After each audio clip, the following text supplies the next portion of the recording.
우리는 지금 계속적으로 무슨 여정을 떠나고 있죠? 아브라함과 그죠? 믿음의 여정을 계속 떠나고 있습니다. 그 믿음의 여정이 대표되는 사람이 누구였죠? 아브라함이었습니다. 아브라함은 누구라고요?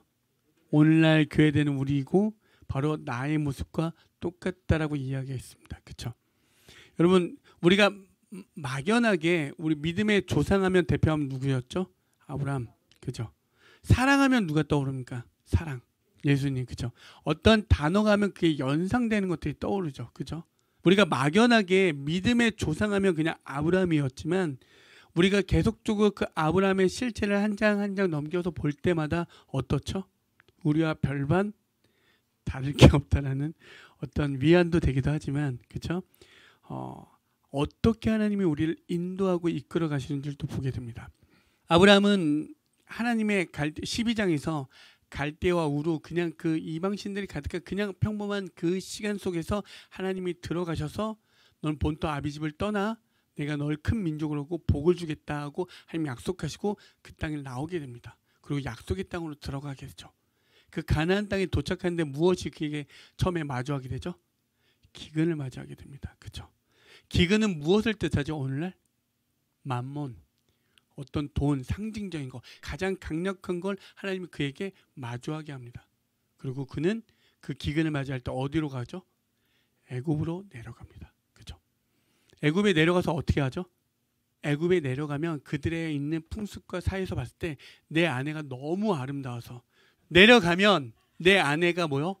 그들에게 뺏길 거라는 걸 알고 있어서 그를 누이라고 속이게 되죠. 하지만 결국에는 그의 세상의 왕인 바로가 그의 풍습에 맞게 돈을 지불하고 그를 데려오게 됩니다. 그죠? 결국에는 아내를 넘기고 자기는 사는 이러한 모습을 아브라함은 보이게 됩니다. 그런데 하나님께서 아브라함을 벌하셨습니까? 아니요. 바로를 큰 재앙을 그 집안에 내리게 되었죠. 그리고 그는 깨달았죠. 아, 세상에서 가장 좋다라는 거, 세상에서 가장 완벽하다 하는 거, 세상에서 이것만 있으면 된다라고 하는 것들이 하나님 앞에서는 아무것도 아니구나라는 것을 아브라함은 깨닫게 됩니다. 그리고 다시 뭐죠? 올라오게 되죠. 그리고 그는 어디죠? 제단을 쌓고 하나님께 예배하는 모습을 드리게 됩니다. 그렇죠? 그에게 그러한 실수, 인간의 실수와 인간의 잘못이 있었지만 하나님은 하나님의 방식대로 그를 신실하게 그 약속대로 이끌어가는 모습을 우리 보게 됩니다. 아, 여전히 내 방식대로 해봤지만 그게 아니구나. 하나님의 방식 가운데 들어가 믿음의 제단을 쌓고 그 앞에 예배해야 되는구나 라는 걸 깨닫게 되죠. 그리고 그 이후에 또 그에게는 그런 실수로 인해서 생겨난 풍요를 가지고 어떤 문제가 생겨나죠? 자기가 어렸을 때부터 키웠던 롯과 아브라함의 집안과 집안에 문제가 생깁니다. 그죠? 재물로 인해서. 그래서 그때 아브라함의 모습은 어떻습니까? 그에게 양보하는 믿음의 모습들이 나오기 시작합니다. 그러면 너가 원하는 곳으로 갈 때 나는 그 반대편으로 가는, 오히려 다시 기근을 맞이할 수 있는 상황인데도 불구하고 그는 뭐죠? 아, 이 모든 것은 하나님께서 주관하시니 오케이, 당신께 너가 그렇게 하면 나는 그와 반대로 그렇게 하겠다라고 양보하고 용납하는 모습들이 나오기 시작합니다. 롯은 어디로 가죠? 소돔으로 가죠. 소돔. 그죠? 소돔. 기억해 주시기 바랍니다. 네, 소돔으로 가죠. 아브라함은 이제 다시 한번 또 기근 앞에 놓여 있는 상황이 된 겁니다. 그리고 롯은 가장 풍요로운 그 애굽 땅과 같은 그 땅으로 가게 되죠. 근데 그 이후에 어떤 일이 벌어지죠? 그돌라오멜을 숨겼던 5개의 나라가 반역을 14년째 일으키게 됩니다. 그 반역을 일으키는 나라 중에는 소돔이라는 왕도 그 안에 있었습니다. 반역한 나라를 동방의 연합국 4개의 나라가 뭉쳐져서 그 5나라를 완전히 박살을 내버리죠. 그 5개의 나라에 누가 있었다고요? 소돔이 있었다고 했죠. 소돔엔 누가 살죠? 롯이 살고 있습니다. 어떻게 됐죠? 붙잡히고 모든 재물을 다 빼앗기는 상황에 놓이게 됩니다. 그 소식을 듣게 되죠. 아브라함이. 아브라함은 어떻게 하죠? 자기 집안을 지키는 가신 318명을 데리고 급습을 해서 그 전쟁을 승리합니다. 기가 막히죠. 5개의 나라를 부술 정도의 그 강력한 연합군을 무려 318명이라는 인원을 가지고 그 승리하는 모습을 보이게 됩니다. 그 뜻은 무엇이라고 얘기했죠? 결국엔 우리의 약함, 우리의 할 수 없음의 상태에서 하나님께서 인도하시는 거, 하나님께서 하신다는 것을 우리에게 오늘날 교회되는 우리에게 보여주고 있다는 사실입니다. 그렇게 승리하고 돌아온 아브라함은 그를 환영하기 위해서 두 개의 나라가 마주합니다. 소돔의 왕과 땅의 왕 소돔의 왕과 누구죠? 살렘왕 멜기세덱이 그를 환영하러 나오죠. 그리고 그 살렘왕 멜기세덱이 아브라함에게 뭐라고 이야기하죠? 여호와께 찬양하라고. 이 모든 승리는 하나님 것이라고 이야기를 합니다. 여러분 동방의 연합군에서 5개의 나라를 무찌를 정도면 고대사에 거의 킹 오브 킹 아닙니까?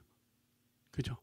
근데 그 사람에게 너의 승리가 아니라 뒤늦게 나타나서 환영하면서 이거 너의 승리가 아니라 하나님의 승리가 그러면 어떻습니까? 목숨 걸고 싸워갖고 막 진짜 온몸에 피투성이가 묻어있지 않았을까요? 그 사람에게 그렇게 얘기하면 여러분 어떻게 얘기하고 싶습니까? 근데 그는 어떻게 했죠? 알았잖아요. 자기의 실수에 애굽에 있을 때 하나님의 어떻게 인도하신 걸 알았기 때문에 그는 어떻게 했죠? 맞습니다. 그게 10의 1조가 10의 1조를 드리는 그 부분에 강조되는 것이 아니라 이 모든 것은 하나님의 승리였습니다. 하나님께서 주신 모든 상황, 이 상황 가운데서 하나님께서 인도하십니다 라는 걸 인정하고 그에게 10의 1조를 드리게 되죠. 그리고 땅의 왕 소돔의 왕한테는 어떻게 하죠? 모든 전리품을 자기가 아브라함이 갖게 되면 너의 승리였구나, 아브라함 너가 대단해서 이겼구나 라고 소돔 왕이 착각할까 봐 실오라기조차도 하나도 갖지 않는 모습을 그는 보이게 됩니다. 그럼 우리는 이제 그렇게 생각하죠. 와, 그렇게 실수한데도 하나님은 그렇게 인도하시는구나. 그럼 나는 뭐지? 나는 무려 30년, 20년 혹은 40년, 몇십 년을 하나님을 믿었는데 나의 믿음은 뭐지? 난 진짜 하나님을 만났나? 나에게는 하나님이 있긴 하나? 나에겐 믿음이라고 조금이라도 있긴 하나? 이런 생각이 들지 않습니까? 왜요? 아브라함은 자기의 실수를 통해서도 하나님이 인도하신 걸 인정하게 되고 그 다음에 완전히 바뀌는 모습이었잖아요. 재물도 갖지 않았고요. 승리도 자기의 명예도 갖지 않았고요. 그 어떠한 것도 이 모든 것은 다 누구요? 하나님 것이라고 인정하는 모습까지 나옵니다. 완전히 바뀌었죠. 하나님을 만난 그 순간. 근데 우리의 모습은 그렇지 못하죠. 여전히 제 연속성에 계속 있습니다. 오늘 아침에 나올 때도 기쁜 마음으로 나오셨겠지만 여러분 운전하다 오시다가 기분 좋게 오셨습니까? 누가 끼어들었어. 여러분 그런 일들이 있을 때 여러분 정말 마음이 평안해서 오십니까? 아니요. 우리가 하나님 믿음대로 살겠다 하지만 여전히 넘어지고 또 여기까지 넘어졌는데 또 넘어지죠. 더 이상 안 넘어질 것 같은데 또 한 번 넘어지죠. 그렇게 자주 넘어지다 보면 어떻게 되냐면 하나님 없음구나, 하나님 없구나 이렇게 되어집니다.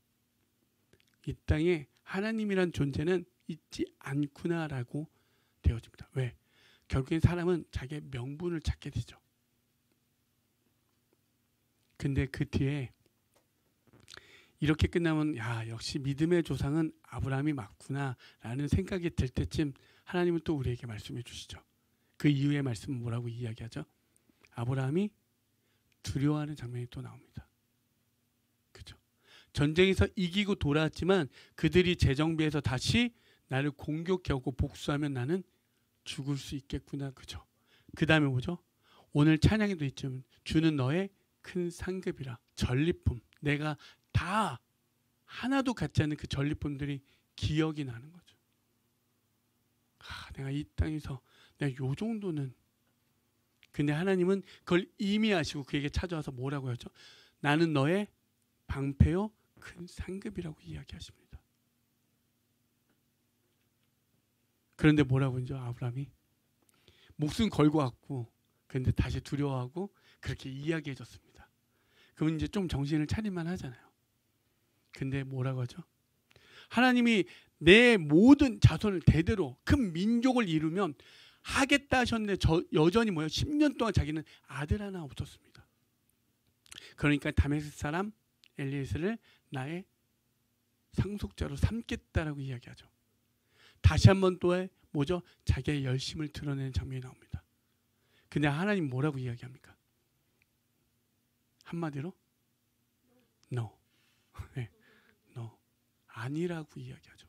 그리고 그를 데리고 나와서 어딜 보라고 하죠? 하늘을 봐서 저 무별, 무별은 뭐죠? 많은 별들. 세봐. 어떻게 하겠다고요? 내 자손으로 하여금 그렇게 이룰 거야. 그렇게 해줄 거야. 라고 이야기합니다. 내 자손은 뭐라고 했죠? 단수라고 했죠. 단수. 자손이라니까 많은 사람들 많은 막 이런 걸 생각하지만 아니요. 성경에서는 단수였습니다. 누구? 예수 그리스도. 널 통해서 그 예수 그리스도가 나와서 이 모든 걸 다 이루는 그때 점진적으로 아브라함부터 우리에게 이야기하고 있죠. 창세기 때부터 이야기하고 있습니다. 그래서 무별은 누구죠? 이 많은 별, 교회되는 오늘 우리. 그 예수 그리스도로 말미암아 우리 교회가 탄생될 거야 라고 이야기하는 거죠. 교회가 탄생한다는 이야기입니다. 하나님을 예배하는 자들이 탄생한다는 이야기입니다. 여러분들은 그렇게 탄생한 별들입니다. 별. 하나님은 저 하늘에 저 별, 무별이라 지칭한 그것들이 오늘날 뭐요? 교회되는 우리 성도 우리라는 사실이죠. 그게 누구로 말미암아? 예수 그리스도의 그 피 흘리신 그 보혈로 말미암아 이루셔서 우리는 이렇게 각 열방의 모든 곳에서 예배할 수 있게 된 겁니다. 아멘. 그래서 그 하나님이 이미 예견해 놓은 그 약속을 그는 뭐요? 아멘. 믿음으로 말미암아 의에 이르게 되죠. 그걸 우리가 성경적 용어로는 이신칭이라고 하죠. 믿음으로 말미암아 의에 이른다는 이야기가 이 말씀에 나오게 됩니다. 오늘 말씀을 잠깐 읽어봤지만 아브라함이 또 그에게 뭐죠? 땅을 주신다고 했는데 그 증거 좀 보여달라고 이야기합니다. 지난주에는 두려워했죠. 이제는 뭐죠? 10년 동안 아들도 없고 땅도 없고 그죠? 나중에 보면 그냥 굴 하나 갖고 소유하고 끝납니다. 아브라함은. 미리 결과를 얘기하면 재미없겠지만 이 땅의 것이 아니라는 걸 정확하게 우리에게 말해주고 있습니다. 하나님의 방법은, 하나님의 방식은 이 땅의 것이 아니라고. 왜? 내 자손이 내 자손으로서 엄청난 성을 쌓고 엄청난 대단한 그게 아니라 오늘날 교회되는 예배하는 자들, 하나님을 알게 하는 그 자들을 나오게 하기 위해서 아브라함 너를 하나님이 직접 선택해서 불러주셨다는 이야기를 해주는 거죠. 한번 우리 이번에는 아브라함이 매우 초조해하는 모습들이 또 나옵니다. 한번 우리 창세기 7절에서 8절 한번 읽어볼까요? 시작. 또 그에게 이르시되 나는 이 땅을 내게 주어 소유를 삼게 하려고 너를 갈대와 우르에서 이끌어낸 여호와니라. 네, 뭐라고 했죠? 이 땅을 내게 주어 소유로 삼게 하려고 어디에서? 그냥 잘 먹고 잘 살고 있는데 불러냈다는 거예요. 하나님께서 뭐요? 그에게 직접 들어가서 이끌어내셨다는 사건이죠. 우리의 모든 상황, 이 모든 것들 뭐요? 여호와께서 우리를 이끌어내고 계신다는 이야기입니다. 근데 아브라함이 이렇게 8절에 이야기합니다. 읽어볼까요? 시작. 그가 이르되 주 여호와여 내가 이 땅을 소유로 받을 것을 무엇으로 알리까? 이제 나도 지쳤다 이거죠. 나도 힘들다 이거죠. 하나님 그럼 증거를 보여주십시오. 당신께서 그렇게 말했는데 나 10년 동안 아들도 없고. 그러면 이제 보여주실 때 된 거 아닙니까? 솔직히 어떻게 보면 아브라함이 이렇게 얘기하는 건 우리의 입장에서 볼 때 충분히 납득이 됩니다. 용납되지 않으세요? 보여달라고 합니다. 그죠? 근데 이런 말씀은 곳곳에도 있습니다. 기도원 한번 우리 사사기 6장 16절에서 17절 한번 찾아볼까요? 여호와께서 그에게 이르시되 내가 반드시 너와 함께 하리니 내가 미디안 사람을 치기를 한 사람 치듯 하리라 하시니라. 그리고 기도원이 이렇게 이야기하죠. 기도원이 그에게 대답하되 만일 내가 주께 은혜를 얻었사오면 나와 말씀하신 이가 주 되신 표징을 내게 보이소서. 여러분 무조건 상대방과 상대방의 어떤 약속 가운데 이루어지지 않는 날 불안한 사람들은 그렇죠? 초조해야 하는 사람은 어떤 표징, 약속을 받고 싶어 합니다. 그렇죠? 그렇지 않나요? 여러분 어떻습니까? 이 사람과의 관계에서 무언가 너와 나의 관계가 틀림없으면 우리는 뭘 받고 싶어 하죠? 약속, 어떤 표징, 이런 것들을 계속 구하게 되죠. 우리의 결혼식에서 반지를 끄는 것도 하나의 그런 부분이라고 여겨집니다. 그렇죠? 사랑의 약속을 하기 위한 어떤 표징들을 계속하죠.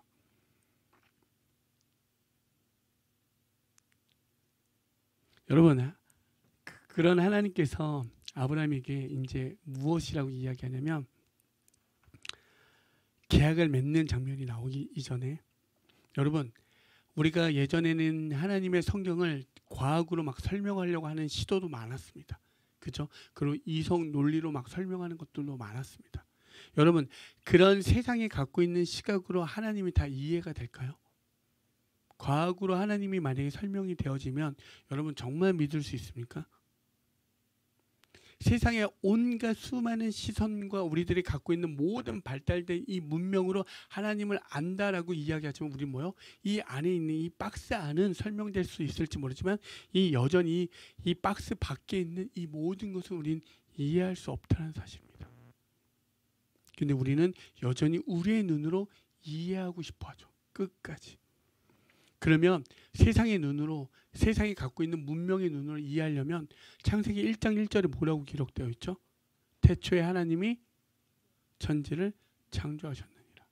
여기에서부터 우리는 하나도 믿을 게 없습니다. 오직 하나님의 방식 무엇으로 이해해야 되죠? 믿음. 믿음 외에는 그것을 이해할 수 있는 방법이 아무것도 없다는 사실입니다.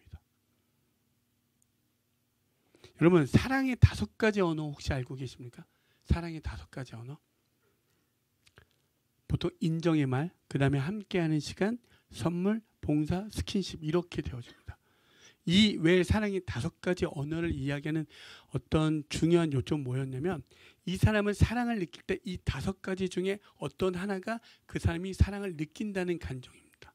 예를 들면 현지 같은 경우는 함께하는 시간이 너무 중요한데 현지를 위해서 내가 사랑하니까 선물을 계속 준다 하면 이 사람은 사랑한다는 느낌을 받지 못한다는 사실이죠. 이 사람에게 중요한 것은 함께하는 시간이 중요한 거죠. 이런 것처럼. 근데 우리 그렇죠. 하나님 내가 원하는 바는 저 무별 교회 이런 거 관심 없고요. 하나님 내가 원하는 바는 뭐죠? 저 부동산. 한강 뷰가 보이는 아파트 이거 60평짜리 하나 보여주시면 하나님은 누가 뭐래도 살아계십니다. 그렇지 않나요? 하나님 제가 음악하는데 이거 음원 차트 1위 하면 하나님 그 누가 나한테 칼과 총을 갖다 대더라도 하나님은 살아계십니다. 이건 저의 하나님께서 저에게 보여주신 약속의 표징이라 믿겠습니다. 이렇게 되어지지 않나요? 하나님의 대화의 방식이 계속 소통이 안 되죠. 그렇죠? 왜? 내가 원하는 바를 자꾸 구하니까. 근데 하나님은 하나님의 방식으로 이해해달라고 우리에게 계속적으로 말씀하고 계시죠. 그럼 누가 갑인가요? 우리가 갑인가요? 하나님이 갑인가요? 근데 그 하나님이 어떠한 하나님인지 오늘 이 계약되는 이 모습이 나옵니다. 왜? 하나님이 보여달래요. 표징을 보여달래요. 그래 오케이. 그럼 너랑 나랑 계약을 맺자는 장면이 나옵니다. 한번 볼까요? 창세기 9장에서 9절에서 11절입니다. 한번 읽어볼게요. 시작. 여호와께서 그에게 이르시되 나를 위하여 3년 된 암소와 3년 된 암염소와 3년 된 수양과 산비둘기와 쥐부들기 새끼를 가져올지니라. 아브라함이 그 모든 것을 가져다가 그 중간을 쪼개고 그 쪼갠 것을 마주 대하여 놓고 그 새는 쪼개지 아니하였으며 솔개가 그 사체 위에 내릴 때에는 아브라함을 쫓았더라. 여러분 어떻게 계약을 맺죠? 동물을 가져다가 그걸 반으로 쪼개서 그 동물 반 쪼갠 걸 마주한 다음에 그 사이를 지나가는 것. 그게 뭐냐면 그 당시에 계약 맺는 조건이었습니다. 무슨 조건이었냐면 이 동물이 쪼갠 것처럼 너랑 나랑 지나갈 때 이 약속을 어기면 우리도 그렇게 쪼개지고 죽을 거야 라는 것을 이야기하고 있습니다. 하나님 그러면 오케이 아브라함아 그럼 내가 너랑 약속할게. 너희들이 하는 그 약속처럼 내가 그렇게 너하고 그 약속을 어기면 내가 쪼개지고 내가 죽을게 라는 그와 같은 저주 섞인 그런 계약을 그 아브라함하고 하는 장면이 오늘 여기 나오는 거죠. 왜? 고대사의 풍습은 그렇게 동물들을 갈라서 그렇게 마주본다면 거기를 지나가게 하는 게 그들의 풍습이었습니다. 그리고 그 풍습을 하고 난 다음에 그 약속을 지키지 않는 자는 그처럼 죽는다는 이야기를 여기에 말씀 가운데 하고 있는 거죠. 이 계약은 어떻게 되는 줄 아십니까? 하나님께서 땅을 주시고 자손을 주시고 민족을 이루겠다 하면 아들을 주시고 여러 가지 해주실 거라고 했으니 계약까지 맺었죠. 그렇죠? 근데 앞으로 16장에 보면 아브라함은 16장 읽어보신 분 계시죠? 오, 할렐루야. 아브라함이 그의 종 하갈을 통해서 이스마엘을 낳습니다. 엘리에셀도 뭐라고 그랬죠? 서진아, 엘리에셀은 no, 아니라고 얘기했고, 하갈도 하갈을 통해서 이스마엘 낳았지만 그는 서자죠. 하나님의 자녀가 아니, 하나님께서 말씀한 그 말이 아니었는데 끝까지 자기 방식대로 행합니다. 계약을 파기했죠. 그럼 쪼개져야 되는 거 아닙니까? 죽어야 되지 않습니까? 근데 아까도 말씀드렸처럼 사람의 방식엔 사랑의 언어의 이 방식에 하나님의 방식이 어떠한지 오늘 정확하게 나옵니다. 하나님의 이 쪼개진 이 약속의 이 계약의 맺음은 아브라함 보고 거기를 지나가는 말씀의 구절이 없습니다. 놀랍게도. 근데 17절에 이 말씀 있죠. 한번 볼까요? 해가 져서 어두울 때 연기 나는 화로가 보이며 타는 횃불이 쪼갠 고기 사이로 뭐 한다고요? 지나더라. 다시 한번 읽어볼게요. 해가 져서 어두울 때 연기 나는 화로가 보이며 타는 횃불이 쪼갠 고기 사이로 지나더라. 여러분 한번 생각해 보세요. 연기, 횃불 하면 떠오르는 게 뭐가 있나요? 출애굽 할 때 광야에서 연기, 횃불, 불, 구름, 구름 기둥, 불 기둥. 구름 기둥, 불 기둥 뭐죠? 하나님의 현현, 하나님의 나타나심이죠. 거길 뭐요? 지나갔더라. 오직 거길 지나간 그 약속은 뭐죠? 누구만 했죠? 하나님만 하셨다는 사실입니다. 아브라함 보고 지나가라고 하지 않았습니다. 일방적인 자기가 쪼개지겠다라고 이야기하는 거죠. 여러분 이 약속은 훗날 어떻게 되어지는 거냐면 결국에는 어디까지 연결이 되는 거죠? 예수 그리스도. 예수께서 십자가에 매달려서 휘장이 어떻게 됐죠? 위에서부터 아래까지 쪼개지게 됩니다. 찢어지게 되죠. 자기가 찢어져서 자기가 쪼개져서 우리를 뭐요? 너희들을 그렇게 인도하시겠다는 이야기를 하고 있습니다. 차원이 다르죠. 사랑의 언어의 수준이 이런 정도가 아니라 하나님의 방식은 이렇습니다. 왜? 하나님이 이미 16장에서 그렇게 되실 걸 하나님이 이미 다 알고 계셨다는 사실이죠. 그럼에도 불구하고 너희들은 또 그럴지 몰라도 나는 너희들을 뭐라고요? 인도할 거야. 초조해하지 마. 두려워하지 마. 내가 너희를 인도할 거야. 그 사이로 지나간 하나님의 나타나심을 통해서 너희들이 어떠한 모든 행위들이 필요 없어. 내가 너희를 인도해 낼 거야 라고 계속적으로 우리에게 이야기하고 있죠.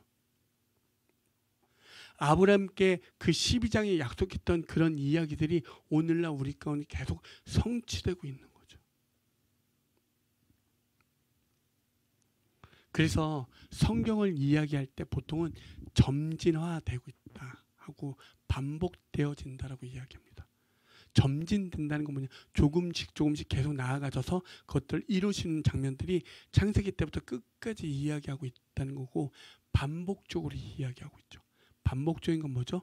구약은 앞으로 곧 오실 예수 그리스도를 이야기하고 신약은 오신 예수 그리스도를 이야기하고 있습니다. 우리는 이 땅의 성도의 믿음의 여정 뭐요? 그 예수 그리스도를 알고 예수 그리스도의 그 십자가의 그 사건을 우리 가운데 내면에 실체화시켜서 그렇게 살아가서 하나님의 은혜 가운데 들어가는 삶을 살라라고 우리에게 말씀하고 있다는 사실입니다. 왜요? 원 역사에서 인간의 모든 모습들을 보여주셨잖아요. 나는 아닐 거야, 나는 아닐 거야, 나는 아닐 거야 라고 계속적으로 외치지만 인간은 뭐죠? 계속적으로 성을 쌓고 이름을 내서서 결국에 너희들은 심판받을 수밖에 없고, 결국에 그러한 이유는 너희들은 뭐야? 너희들밖에 모르는, 자기밖에 모르는 삶을 살게 되어지니, 원래의 목적을 잃어버리게 되니, 나의 하나님의 창조 목적, 하나님의 그 계심을 알아주려이라고 계속적으로 아브라함을 통해서 우리에게 이야기하고 있다는 사실입니다.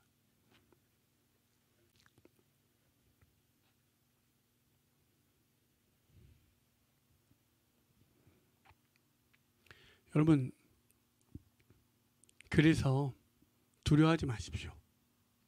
초조해하지 마시고 어떻게 이 땅 가운데 살 때 두렵지가 않겠습니까? 초조하지 않겠습니까? 근데 하나님께서 우리에게 뭐요? 감사하게도 우리는 아브라함 직접적으로 그 순간순간 하나님을 대면해서 갔기 때문에 이러한 질문이 있었지만, 우리에게는 하나님께서 말씀을 허락해 주셔서 성경이라는 것을 우리에게 주셨습니다. 그것을 통해서 우리는 보면 그 하나님의 믿음의 눈들이 열려서 볼 수 있게 된다는 사실이죠. 여러분, 그 은혜가 여러분 가운데 있길 소망합니다. 이 성경에서 말하는, 이 말씀 가운데 말하는 이 모든 글자적인 그냥 문자적으로 끝나는 게 아니라 그게 살아 움직여서 우리의 마음을 움직이게 하고, 때로는 우리의 양심을 찔리게 하고 우리를 뒤흔들게 되잖아요. 그 은혜가 여러분들 가운데 있길 소망합니다. 그래서 정말 그게 실체화돼서 살아가는 삶, 그렇게 되어지길 소망합니다. 그 계약의 내용들이 어떤지 한번 보실까요? 그 계약의 내용들, 하나님께서 그렇게 너랑 계약을 맺겠다라고 하고 그 밤에 그에게 찾아가서 환상 가운데 그에게 그 계약의 내용을 정확하게 보여주고 있습니다. 12절부터 14절입니다. 한번 읽어볼게요. 시작. 해질 때 아브라함에게 깊은 잠이 임하고 곧 흑암과 두려움이 그에게 임하였더니 여호와께서 아브라함에게 이르시되 너는 반드시 알라. 내 자손이 이방에서 객이 되어 그들을 섬기겠고 그들은 400년 동안 내 자손을 괴롭히리니 그들이 섬기는 나라를 내가 징벌할지며 그 후에 내 자손이 큰 재물을 이끌고 나오니라. 여러분, 약속을 해놓고 내 자손이 어떻게 된다고요? 이방에서 객이 되어서 400년 동안 괴롭힘을 당한대요. 그럼 하나님 안 믿는 게 낫지 않을까요? 그죠? 문자적으로 보면 정말 사람 가지고 논다라는 생각 들지 않습니까? 나 잘 살고 있었는데, 정말 열심히 잘 살고 있었는데 불러가지고 민족과 복을 하고 뭔가 희망 고문 시켜놓고 불러갔더니 기근에다가 또 아내도 파는 일에 별의별 일을 다 온갖 겪고 또 와서 기껏 계약까지 맺어놓고선 그렇게 하시겠다 하고선 내 자손은 400년 동안 괴롭힘을 당한대요. 문자적으로 보면 정말 이런 폭군 중에 폭군이 없습니다. 그런 생각 안 드시나요? 근데 우리는 성경을 믿음의 눈으로 볼 때 하나님의 의미들을 잘 찾아 나가야 되죠. 여기서 말하는 이방은 어딜 뜻하냐면 애굽을 이야기합니다. 여러분 아시죠? 우리가 출애굽 사건이 어디죠? 애굽에서 나오는 사건, 그죠? 아브라함한테 애굽은 어디입니까? 기근을 피해서 도망했던 그곳, 그죠? 자기의 실수가 있었던 그곳을 어떻게 하나님이 나타나셨죠? 오히려 바로를 치셔서 하나님이 하나님 되심을 보여주셨던 그 장소. 결국엔 이것을 다시 이야기하면 뭐냐면 너희들의 수고와 너희들의 행위가 아니라 전적인 하나님 은혜로 너희를 이끌어 갈 거야 라고 이야기하고 있습니다. 전적인 하나님 은혜로. 그래서 여러분 때론 아까 죄에 반복해 넘어지잖아요. 그렇죠? 이렇게 희탄하고 졸리고 막 또 졸리고 하잖아요. 근데 하나님 뭐요? 너희들의 실수를, 너희들의 모두를 다 덮어줄 거야 라고 이야기하고 있잖아요. 계속적으로 덮어주시잖아요. 덮어주잖아요. 결국엔 뭐냐면 하나님께서 너희들이 만들어진 이 모든 그것이 아니라 내가 이끌어가는 거야. 그걸 알아. 하나님께서 하나님의 은혜로 너희들을 이끌어 간다는 걸 오늘날 너희 자손에게도 똑같이 아브라함 너에게 보여준 것처럼 그렇게 보여줄 거야. 반복되어지죠. 점진화되면서 좀 더 구체화되고 있지만 반복되어지죠. 그러면 하나로 귀결되잖아요. 계속적으로. 여러분 출애굽 사건은 무슨 사건이라고 이야기하죠? 보통 예수 그리스도의 십자가의 사건과 똑같이 이야기하고 있습니다. 여러분 그것이 오늘날 믿어지는 우리가 되어지길 소망합니다. 그러면 그것을 오늘 우리에게 그 예수 그리스도가 그렇게 출애굽하시고 예수 그리스도가 그 십자가의 사건을 통해서 뭐야? 피 흘리셔서 우리가 그 별이 되어서 뭐요? 예배할 수 있게 됐다는 거죠. 어떻게 여러분 생각해 보시죠. 여전히 이렇게 긴박하게 돌아가고 너무나 빠르게 돌아가는 이 사회 속에서 우리가 몇천 년 전 이 성경을 들고 이게 복음이다, 이게 진리다라고 이야기하면 어떻게 세상의 눈으로 대면과 대면할 때 맞겠습니까? 근데 이것은 죽어있는 어떤 문자적인 게 아니라 살아 움직이는 성령이 있기 때문에 오늘 우리에게 실체화돼서 여러분 이 자리에 나와서 예배하게 되는 거죠. 여러분 어떻게 보면 그 아브라함한테 예배해서 했던 그 무별 중에 그 아름답게 찬란하게 그 예수 그리스도의 보혈의 피로 말미암아 빛나고 있는 별이라는 사실입니다. 근데 하나님 저는 믿음이 없는데요. 저는 정말 없는데요. 아니 괜찮아. 너희들 믿음 없는 거 내가 진작에 알고 있어. 믿음이 누가 있는데? 너희들 없어. 하지만 내가 이끌 거야. 근데 깨달아. 얼마나 많은 수많은 기회를 우리에게 주고 계십니까? 그걸 조금이라도 깨닫는 자는 그 자리에서 예배하고 엎드려지게 되는 거죠. 제단을 쌓게 되는 거죠.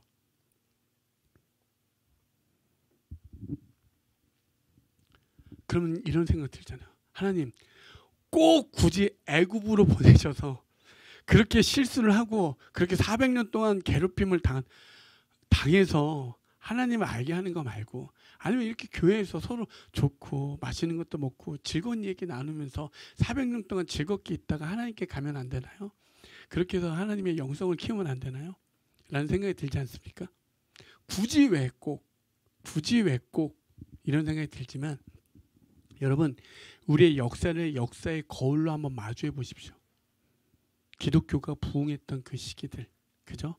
우리에게 남는 게 뭐였죠? 자기의 계산 속에서 부패와 타락이었습니다. 정말 하나님의 나타나신 거, 하나님의 현현이 나타났던 게 아니라 그들의 온갖 더러운 부패들이 역사라는 걸 통해서 역사의 거울 앞에서 보시면 우리에게 있는 거죠. 여러분 인간에게 한번 우리 그래서 사람을 기대하지 않는다라고 이야기하잖아요. 그러면 여러분 우리가 이 교회 안에서 계속 같이 기도하고 말씀 보고 이 안에만 있으면 정말 영성이 키워집니까? 하나님을 더욱더 알게 됩니까? 1차적으로는 맞겠죠. 근데 정확하게 말하면 이 안에 계신 분들이 이렇게 봤을 때는 서로 한번 옆을 보세요. 다 믿음이 있어 보이지 않습니까? 믿음이 충만해 보이지 않습니까? 오히려 교회 안에서만 우리가 자꾸 메어지다 보면 뭐가 생기죠? 종교심만 생깁니다. 종교심이 생겼더니 그들에게 그게 높아졌더니 무엇이 남았죠? 부패와 타락, 자기 계산 속에서 있는 온갖 더러운 죄 찌꺼기들만 남았던 것을 우리는 역사를 통해서 보게 됩니다. 바울도 에베소에 가서 두란노에 가서 성전과 회당이 아니고 두란노에 그냥 가서 하나님이 어느 곳에 있든 그곳에서 복음을 전했다는 사실입니다. 여러분 우리는요. 우리는 결국에 우리의 믿음은 어디에서 나타나죠? 세상 가운데서, 세상 속에서.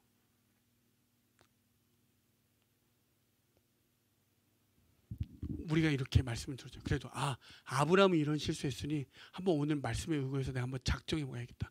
내가 오늘 나가서는 오늘 하루만큼은 원수를 사랑해야지. 내가 진짜 원수를 오늘 하루만큼은 내가 한번 작정해 보십시오. 여러분 우리의 인간이 얼마나 간사한데요. 제가 그랬죠. 뭐 한다고요? 때마침. 기가 막히게 사단은 별것도 아닌 거에 그 틈에 우리를 마음에 갈라짐을 줍니다. 예수님은 우리 때문에 쪼개지셨는데 우리는 뭐요? 저 인간 때문에 쪼개지죠. 내 마음이. 그죠? 저 인간만 보면 쪼개지잖아요. 저 인간만 보면. 우리는 그런 게 너무 많죠.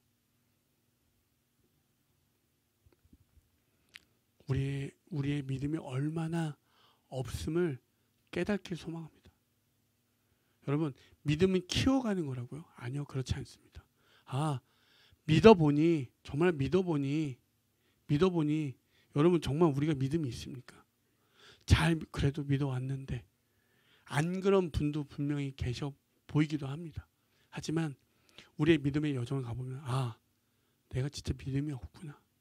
근데 하나님은 그 믿음 없음을 그냥 하나님 앞에 나오라고 이야기합니다. 두려워하지 말고 초조해하지 말고 그냥 나와.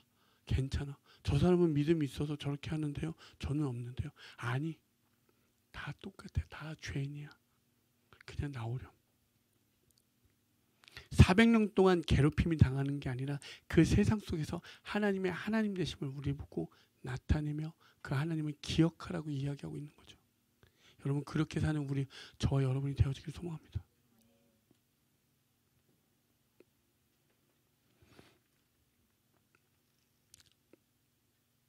그 세상 속에서 예수 그리스도의 이름으로 참된 승리와 기쁨을 누리는 우리가 되기를 소망합니다. 정말 그 예수 그리스도가 정말 살아계심으로 말미암아 세상 속에서 저 높다라는 그 땅의 왕, 그 바로보다 더 높은 하나님을 경험하시고, 그 풍요가 날 찾아올지라도 이보다 높으신 하나님이 계심을 여러분들이 경험하시고, 저 전쟁 가운데 난 죽을 수밖에 없지만 하나님의 이름으로 나아갈 때 승리하는 여러분이 되어지길 소망합니다. 그것이 돌아올 때 모든 찾아오는 부귀영화가 올지라도 이것은 내 것이 아니라 주께서 나에게 맡겨주신 위탁물이라 여기고, 주님 이것을 어떻게 할까요? 오히려 질문하는 그런 참된 믿음의 소유자들이 되어지길 소망합니다.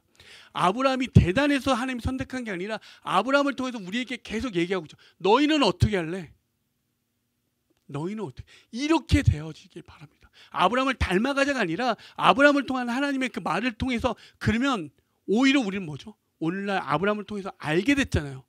한 번이라도 더 깨달은 사람은 내가 아브라함보다 나은 삶을 조금이라도 살아보려고 노력하는 그런 믿음의 점진성이 있길 소망합니다. 하지만 여전히 나의 믿음의 없음을 고백하고, 하나님, 그래서 당신께서 우리를 인도하여 주십시오. 나를 인도해 주십시오. 오직 나의 믿음이 아니라 누구요? 예수 그리스도의 믿음으로 말미암아 그렇게 살아갑니다.